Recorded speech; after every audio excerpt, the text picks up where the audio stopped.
Papalapit na ang pelikulang Transformers, Rise of the Beast, ating pag-usapan sino nga ba si Unicron. Hayaan mo ipaliwanag ko sa iyo. Who doesn't like what? Unicron. But I could show you how to kill him. Huli nating nadinig ang pangalan niya sa pelikulang Transformers, The Last Knight, at napag-alaman natin doon na si Unicron pala ay naninirahan na sa planetang Earth matagal na. Dahil sa pelikulang Transformers, The Last Knight, nakita natin doon ang tila kapirasong parte ni Unicron.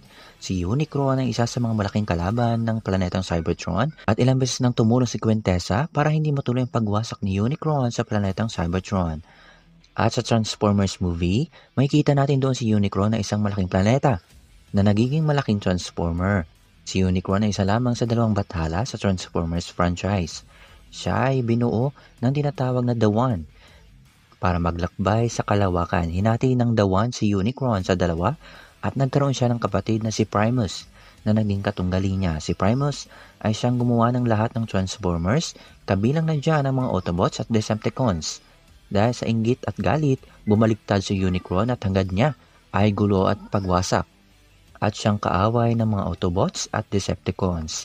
Minsan na siyang tinaguriang The Lord of Chaos, The Chaos Bringer, at The Planet Eater. Kapangyarihan niya maglakbay sa iba't ibang panahon at kinakain niya ang lahat ng galaxies at universes. Mayroon din siyang mga disipulo o mga alagad, gaya na lang ni Galvatron.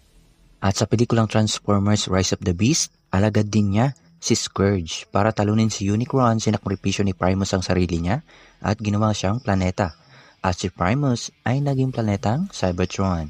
At doon nagsimula ang kapanganakan ng mga Transformers. Tandaan natin na nangyari ang Transformers Rise of the Beast bago ang Transformers The Last Knight. Kaya medyo malakas pa si Unicron dito. May kipagkampihan ng mga Autobots sa mga Maximals laban kay Unicron at mga Terrorcons. Ngayon alam mo na kung sino si Unicron. Ano kaya mga katanungan na gusto mo ng kasagutan? Let me know in the comments down below and let me explain. Leave a like, subscribe my channel, push that bell itong end stream. Thanks for watching. This is about the fate of all living things. Unicron is coming.